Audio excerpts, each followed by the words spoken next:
Hey, welcome to episode 20 of Track Records with is it Larry? No, Barry. Barry and Lenny. No, Kenny. Sorry, it's been a couple weeks. I forget who we are.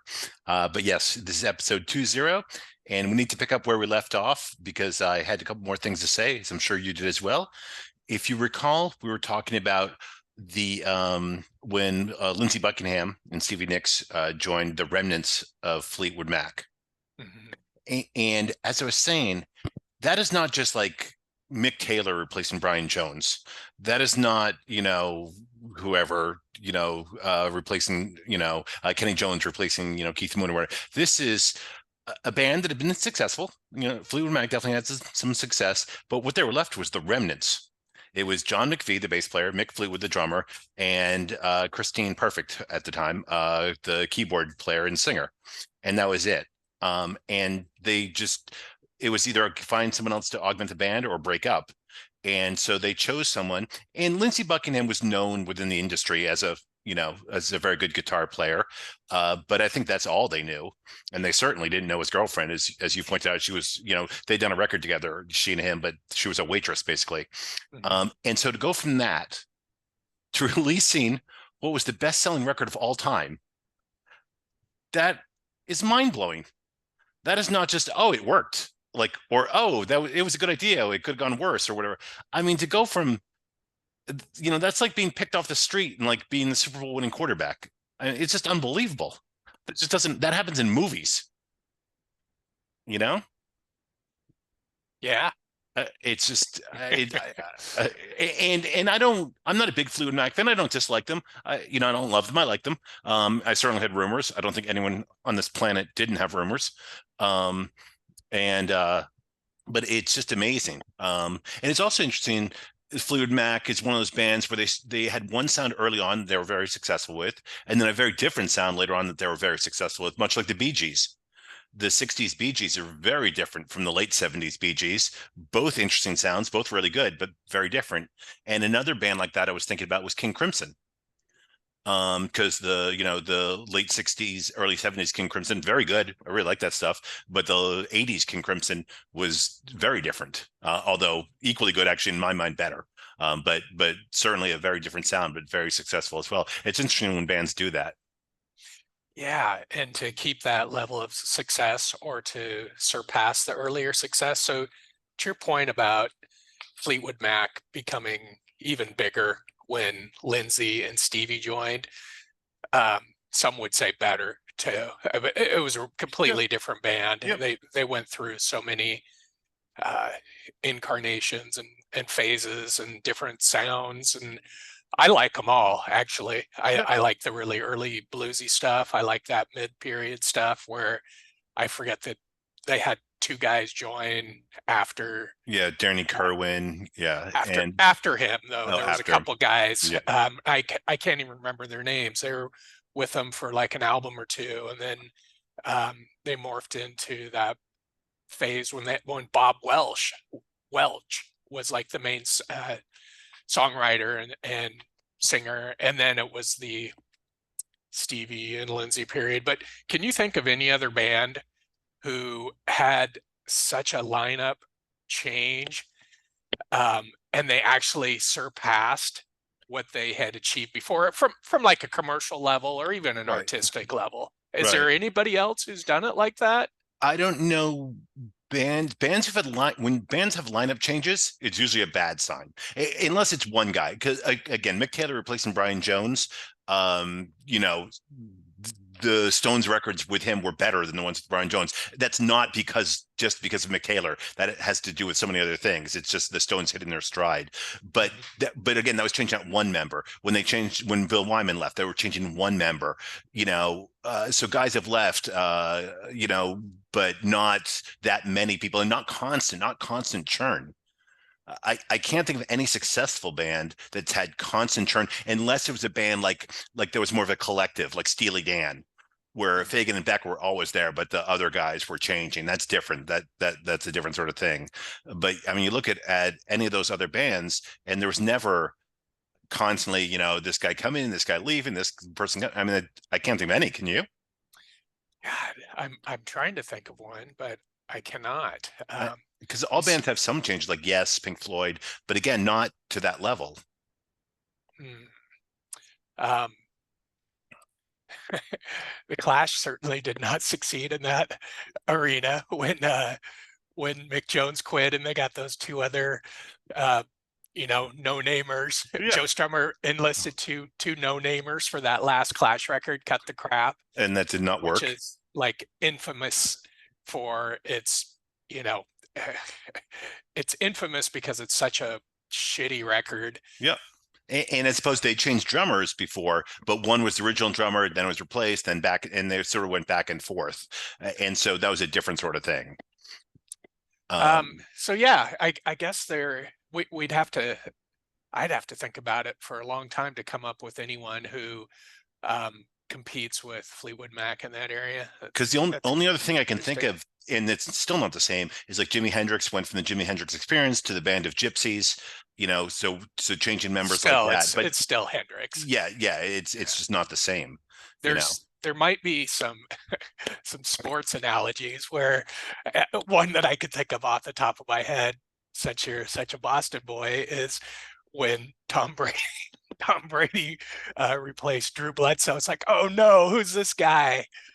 Drew Bledsoe is like the wonder kid quarterback, and then suddenly, And, and he's nobody even remembers him in Boston. I'm sure, but comparatively. it happens in sports.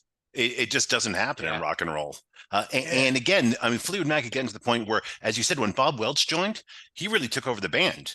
He was the main songwriter. He was the main singer. I mean, that's how much the other members were sort of more in the background, So it's sort of interesting. I guess that's the only way you could do it, where someone else is always coming in and sort of taking the lead. And maybe there's another band. It would take me a couple days to really come up with anyone else, if there is anyone. There's probably some glaring example we're Yeah, just not thinking of yeah, maybe. off the top of our heads. Yeah, I can't think of one either. Anyway, And so, and again, it's also interesting, like I said, with the Bee Gees or King Crimson or whatever, when you have one established sound early on, okay, and you're very successful with that, and then for whatever reason you either break up or you get away from it, or album sales, die off, and then you come back with a different sound. In the Bee Gees, they're the exact same people. King Crimson lineup was different. yeah, but the thread that was going through all of those different Crimson incarnations was Robert Fripp, of course. Yeah, and Adrian Belew, or Adrian Belew came along later, but He yeah, was during that 80s yeah, period, yeah. and I like those records too, and I like all of the King Crimson stuff. But I will say I prefer the earlier stuff. Kind of not even like the really early, like first record or two, but it's when Bill Bruford, the drummer, joined the band, and they became more of a oh, I don't know how you would describe records like Red, which is just super heavy prog rock, um, which I like a lot. And that's probably my favorite period of that band. It's certainly not everybody's cup of tea because it's really super intense and super extreme. But to your point, I like the really early stuff. That first record, they're probably their most famous In the Court record. of the Crimson King. Yeah, Yeah. yeah, and that's good. And the Adrian Belew stuff, that stuff from the early '80s, I like that as well.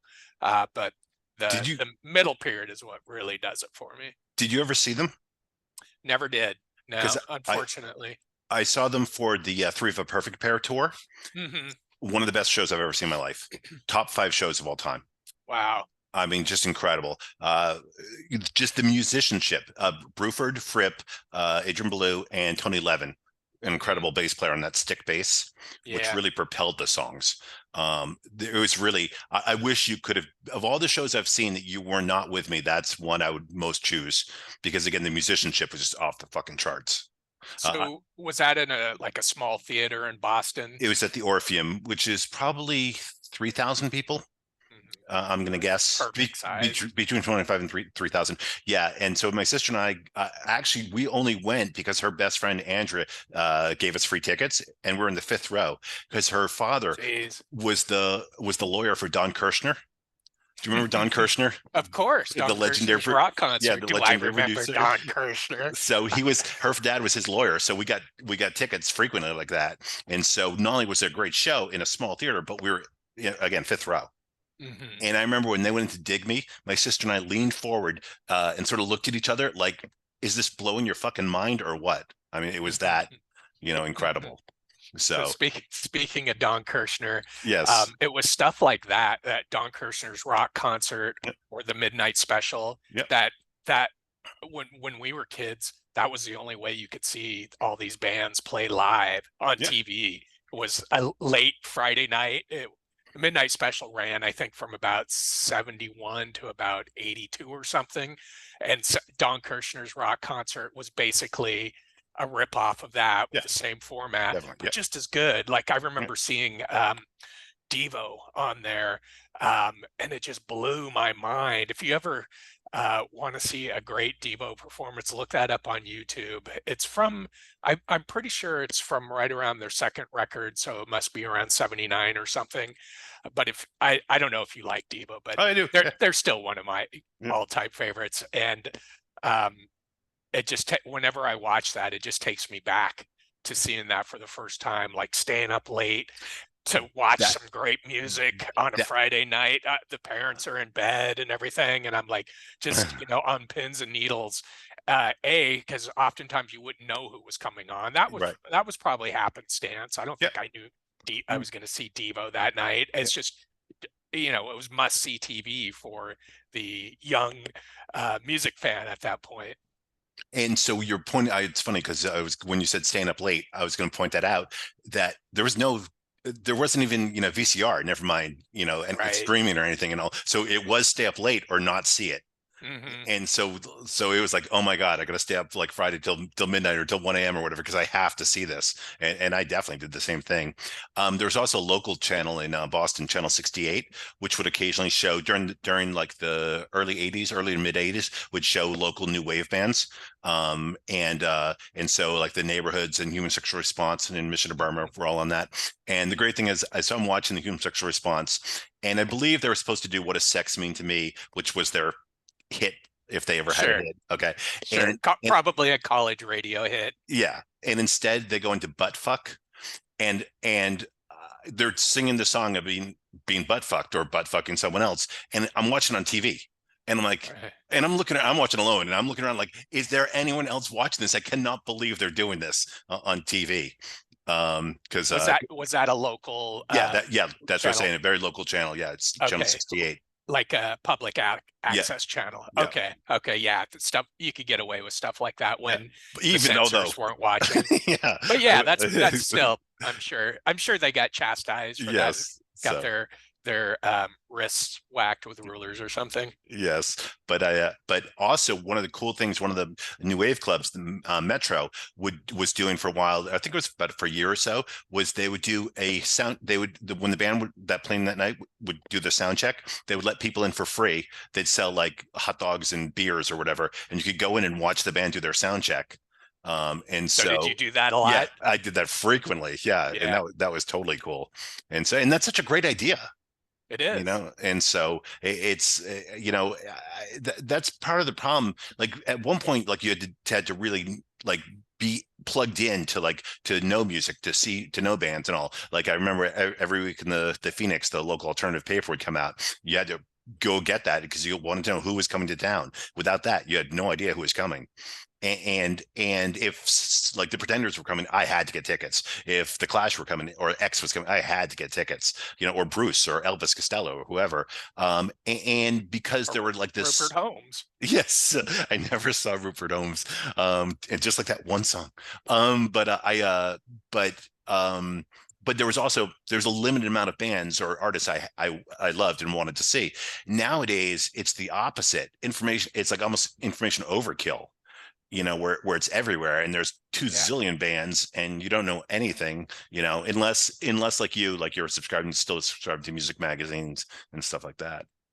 So speaking of Rupert Holmes, I have a collection of old Rolling Stone magazines, like from the 70s, early to mid 70s, and I just enjoy the fuck out of going back and reading record reviews for all these well-known records or not so well-known records, and all these great, like this, the one I'm reading right now, I think it's from '77. Jeff Bridges is on the cover.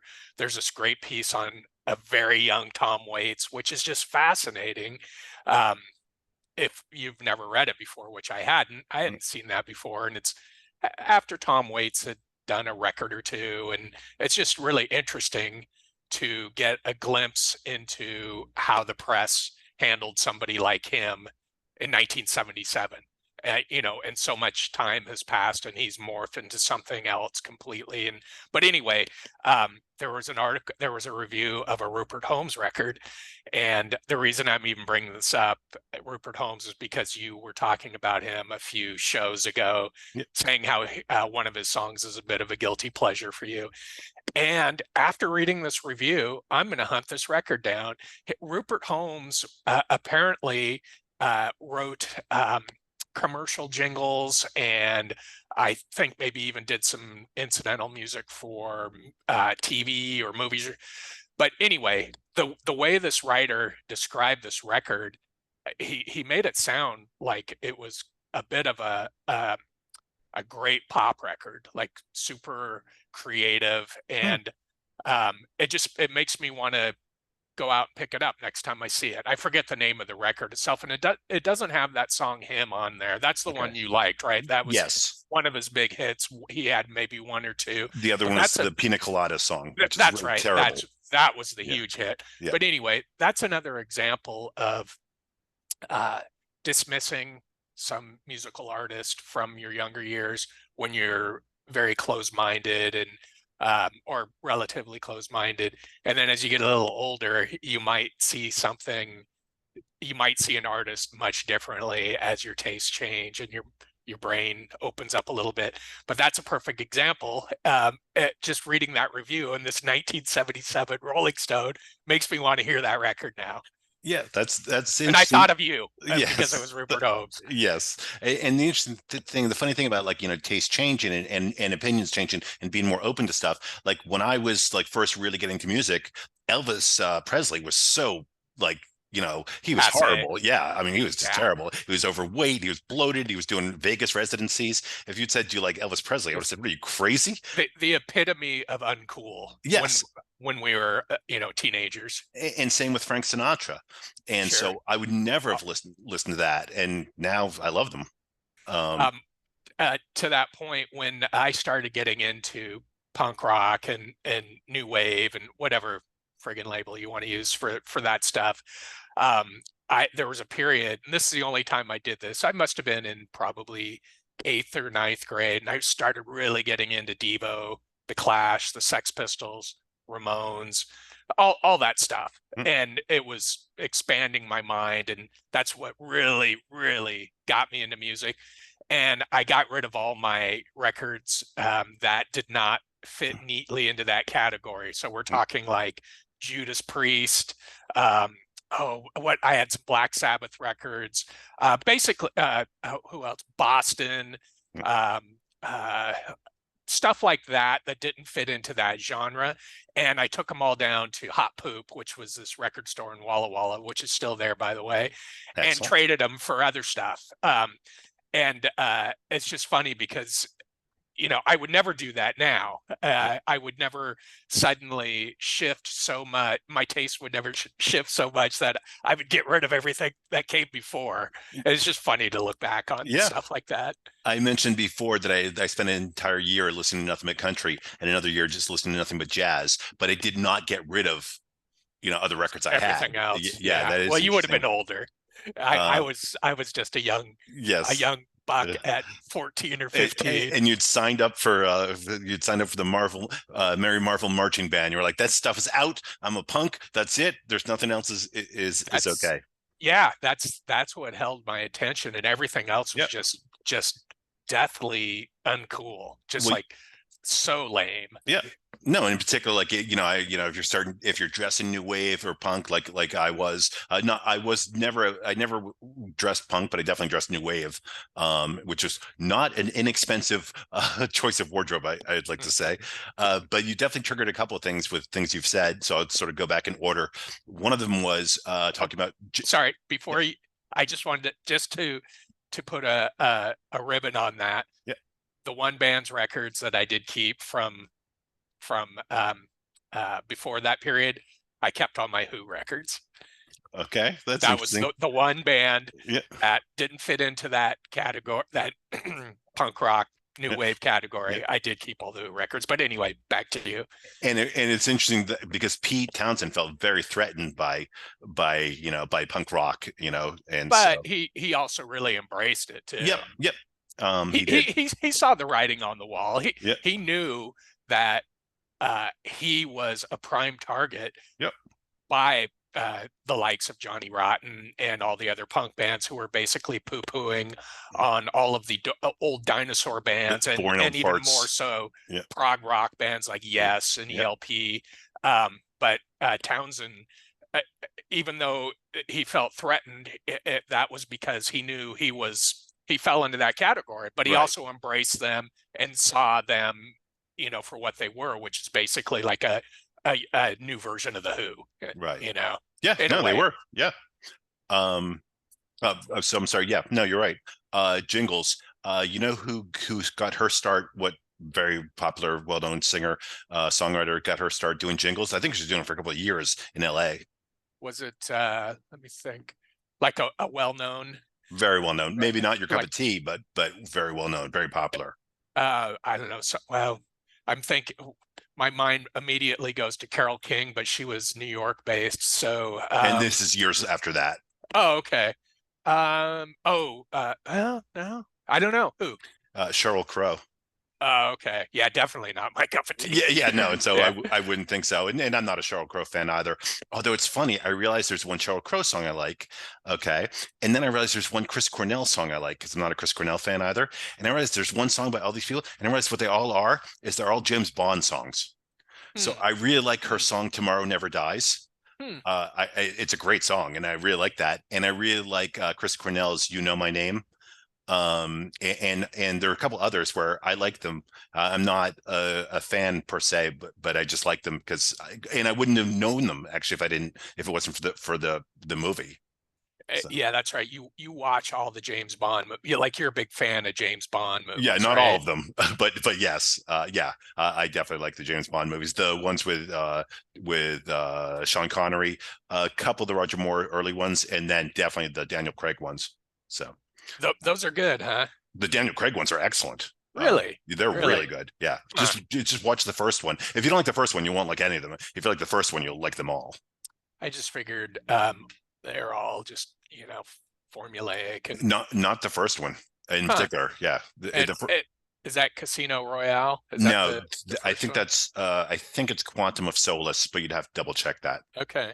Maybe I'll So, give one a so try. I just yeah. action movies in general just seem so formulaic and Oh, obvious and yeah, just they mostly are. uninteresting and Yep. boring, Yep. predictable. And I, I lump James Bond movies into that. Yeah, and I like action movies. I don't like all action movies. You couldn't pay me to watch a Fast and the Furious movie, but I like James Bond. I mentioned before I'll watch the Mission Impossible movies.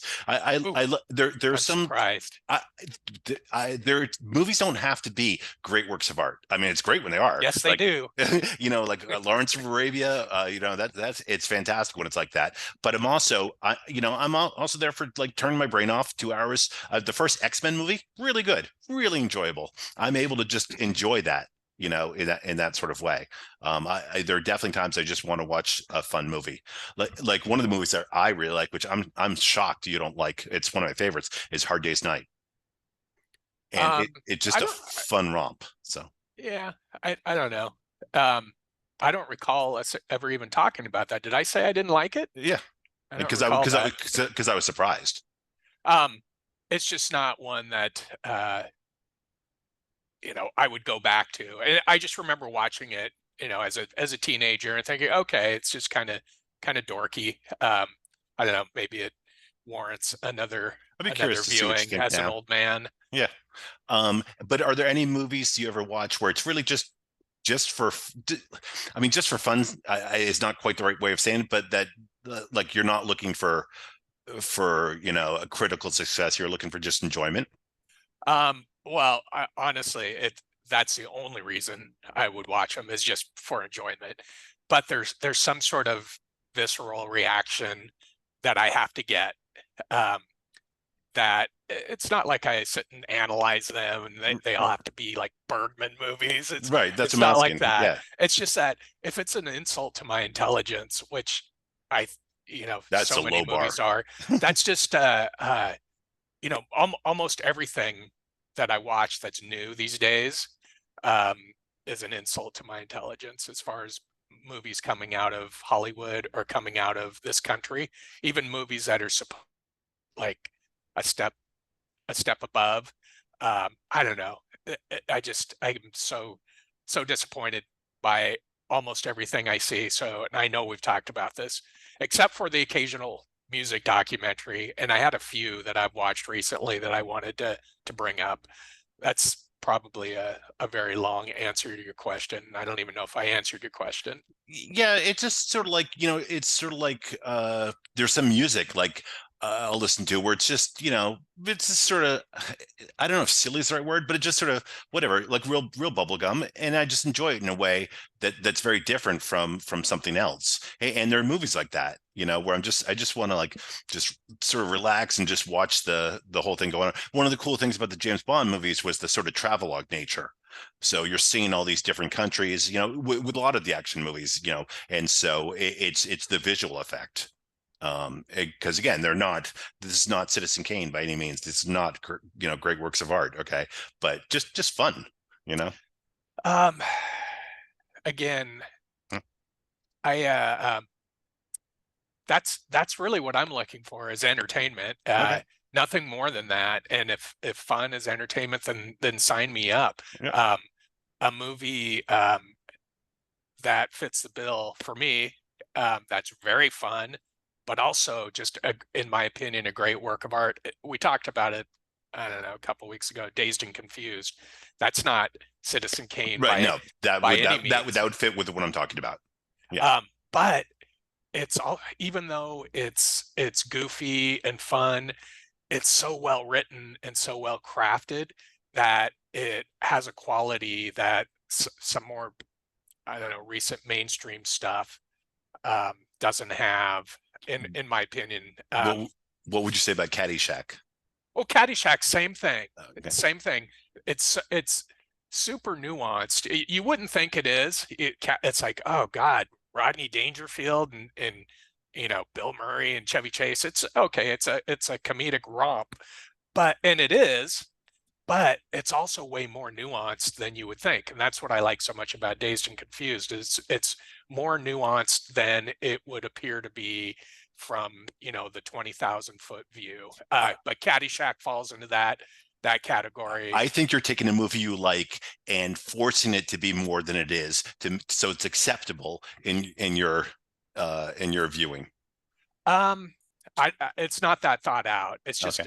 It's just I watched Caddyshack within the last 2 years, and I hadn't seen it since I was a kid. And there is, it's just funny joke after funny joke. Yeah. Like it's just non-stop, and a lot of it's really nuanced and really subtle, which was lost on me after seeing it as a kid.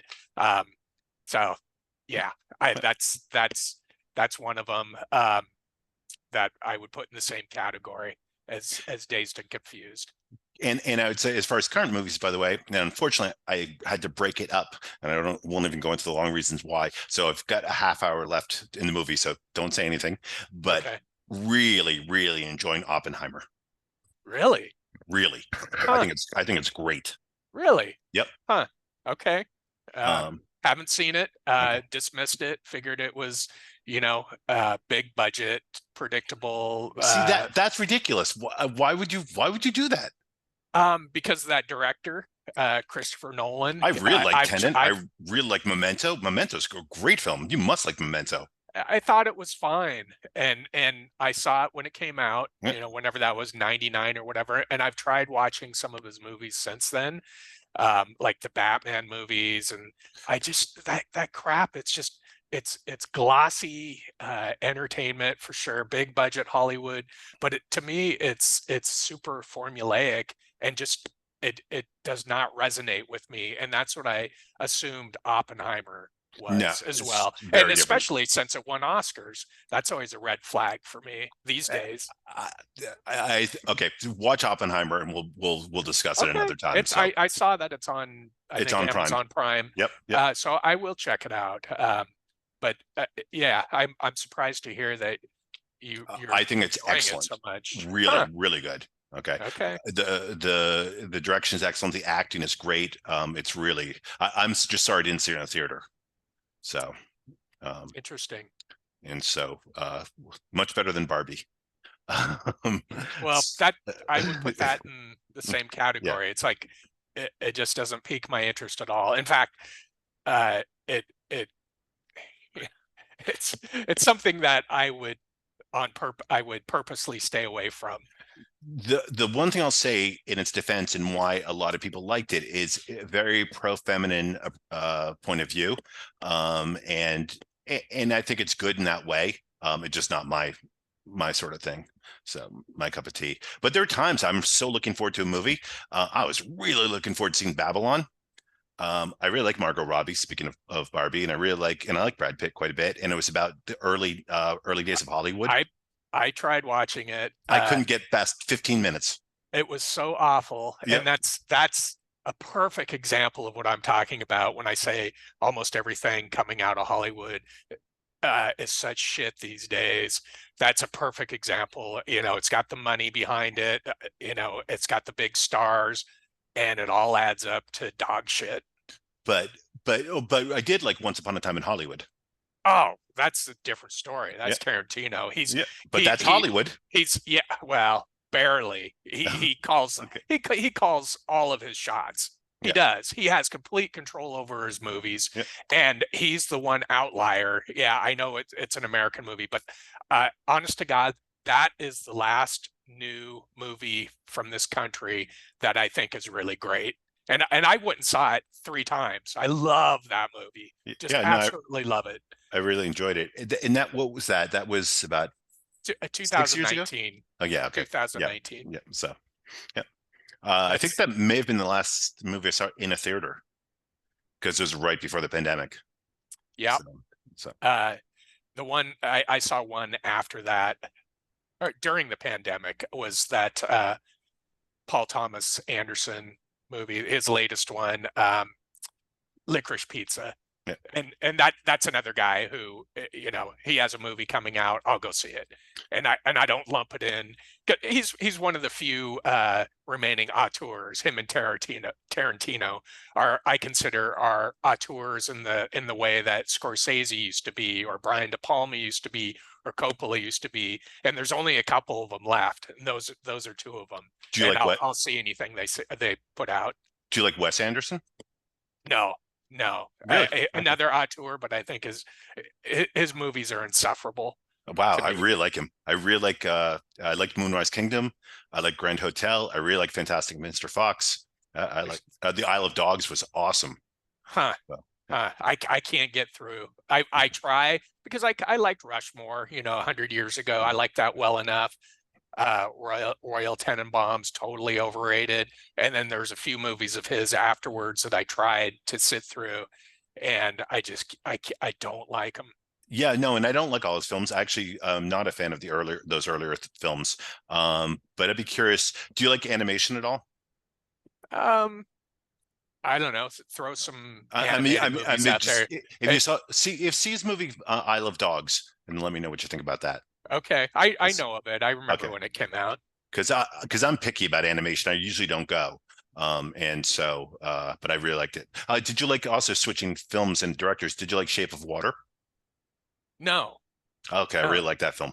that with Paul Giamatti, which No, no, The Shape of Water. I'm It's thinking of The Lady in Water. okay. The Shape of Water came out, I don't know, maybe 10 years ago, 12 years ago. Really, really good film. Can you remind me who's in it and what it was about? Yeah, the cast was not memorable, but it's I'm trying to do it without giving it away, like in case you do want to see it. But Just there, tell me who was in it. I the cast was not like it was None no of them. one. None Yeah, of them. no, Really? like no one. Okay. Yeah, and so now it's really interesting. Like I've heard of them, but there weren't. There was no, no one leading the No budget. well-known star. Yeah, Huh. and it's this woman who works at this research facility, and they're doing this experimentation on this creature that they found, and she rescues him. Oh Um, yes, I did okay, see that. I okay, did see that, and okay. it's that English woman, Yeah. and it won the Oscar for Best Did Picture. it? Okay. Yeah, I yeah, don't okay, watch I award saw it. shows, so okay. Yeah, no, Okay. I thought I did not like that Okay. movie. I really liked it quite a bit. Yeah. So okay. All But right, like we're done, pal. yeah, but you're I've asked had enough of okay. this. And what are you doing today as soon as we're done? I'm going to get my second cassette deck installed into my Jeep. And so if you just had this little device, that's right, for $50, everyone on I Amazon, know, you, I I, know. I have every cassette tape that Barry owns on this one little device that fits in my car. So and that so we can argue about That's vinyl versus streaming, okay? But when it comes to this versus a cassette deck in your car, sorry, that wins hands down. it's just fun for Yeah. me. I enjoy it, and like I said, I still have a million cassettes, and I don't usually listen to those at home. So I want to have a way to listen to them. So I got my CD player out of my Jeep and a tape deck in place of it. And that tape deck was defective, so I had to order another one off of eBay. And I'm going to go see if they can install that one today. Were they Uh, surprised at your request? oh yeah, yeah, Okay. of course. They look at me like I'm crazy. Okay. But until I moved out here, I had an old Volvo that still had a tape deck in it, and it just happened to be a very good tape deck. The stock system in my old Volvo S60 was really good, so I was still able to uh, listen to all my cassettes in that car. But I got rid of that before I moved out here. But yeah, that's what I'm going to do. I know it seems ludicrous, and it is Yeah. ludicrous, but fuck it. It's I enjoy it. it's good to be retired with money to burn. So, but and Well, I will say, my dad said a car is a sound system on wheels. oh, totally. So, Totally. And I use my Jeep to basically to tool around town and all my errands and all my, unless I'm going on a road trip, that's what I'm driving. And to have good tunes in it is crucial to me. and so again, why I love this, I can listen to any song, any audiobook, whatever I want. And what I often like to do, if I'm pulling up someone next to someone at a stoplight and they're listening to some song, I'll tell my device to play the same song. And I love doing that when it's something obscure, you know. And do you roll down the Oh windows? yeah. My window's So, already down because of the dogs. So yeah, okay. yeah. And so have you ever gotten any looks like, oh my God, how can that happen? How could that have I happened? haven't caught a good enough one yet, but I'm still working Yeah, on it. that's Okay. funny. That's But like hilarious. in particular, like someone would be listening to like I don't know, some like I don't know, the devil went down to Georgia, something like that you just don't hear Yeah. that much, and I'll have it play it. And so I'll pull up and I'm playing it at a different point in the song. That's And great. so it's a lot of fun in that way. But yeah, it's because of the dogs, I always have my windows down. And let me just say, having the windows down when you're driving in Texas That's got to be rough. gets a little on the warm So, side. So so why can't you just turn the air conditioning I'd have on, to crank it there. I have them in the far back for safety. right? So I'd have to just crank it like so it would reach them well. And at that point, it's so noisy and so in my face that I just don't want it. So what I Okay, actually do is I'll have the windows down and then I'll put my air conditioner still on like level 1. So I'm getting some cool and gotcha. they're fine. So yeah, Um, you try telling Mojo the windows can't be down. See how far you get with him. So so I wanted to mention a couple music related movies that I yep. really dug that I watched recently. And you may have seen it. It's called Jimmy Carter, Rock and Roll President. No. My friend Pat recommended it, and it's really good, really good. It's on Max, or the artist formerly known as HBO. Yes. Um, And it's basically about Jimmy and his relationship to music artists, in particular the Allman Brothers, Willie Nelson. Um, who else is featured? And those are the two main ones. And he's just a Jimmy Carter is